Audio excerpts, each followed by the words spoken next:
Welcome back to yet another episode of Yash the Bull's Book Club. The book we are reviewing today is Talking to Strangers by Malcolm Gladwell.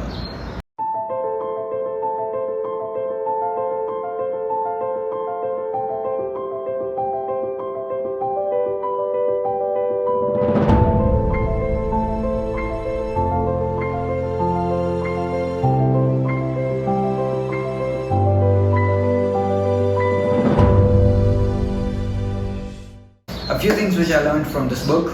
First thing, if you tell people that you are naturally good at getting a read on people's thoughts or emotions, you are wrong.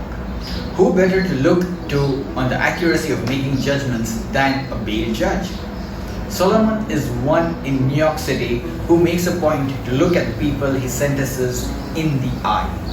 After all, how can you know if a person is shady or not unless you can see it in their eyes? Against artificial intelligence, however, Solomon and other judges did worse at assessing people than the computers. In a 2017 study, one Harvard economist fed his program the same information the judges got before making their decisions. What were the findings?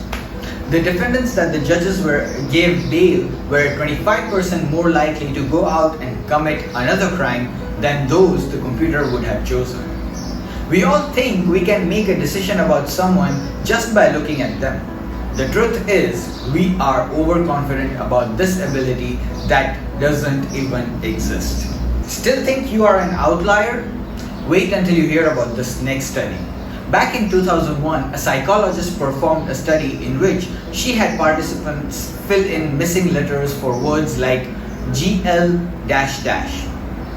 Most people, when asked what their answers said about them, declared that what they wrote wasn't an indication of how they were feeling. But when the same group looked at answers that other participants shared, the story was different. They confidently declared, for example, that certain answers meant people were tired or goal-oriented. Even with a tiny amount of information, we think that we can make a decision about someone. Yet, we hold firm that we ourselves are more complex than that. The other lesson, knowing when another person is lying is not something that humans are good at. Do you think you would be able to spot a Cuban spy if you worked with one? Ana Montes worked for the US Defense Intelligence Agency, the DIA, and while there, fed US secrets to Cuba. It was only after she was found out that the DIA realized the red flags were there all along. Montes's reports often contained Cuban viewpoints. Sometimes she would take phone calls while a crisis was happening. Although there all along, nobody thought anything beyond a faint feeling of suspicion. It felt more likely that she was just weird than a spy. Everybody faces the same problem the DIA faced. Our default is to believe people are telling the truth, assuming it until we have enough evidence that they are lying. In a study by psychologist Tim Levine, participants were asked to tell who was lying in a mock scenario of people talking about a test they had taken. After multiple runs of the experiment, results continue to show that people can accurately determine a liar only 54% of the time. Levine concludes that people need a clear trigger to tell if someone isn't telling the truth. But even triggers might not work. Emotions aren't expressed in the same way by everyone.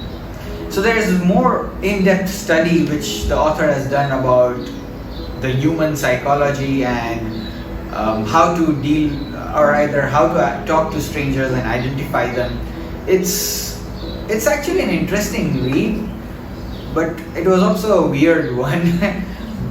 Anyways, it's worth reading once, I would say.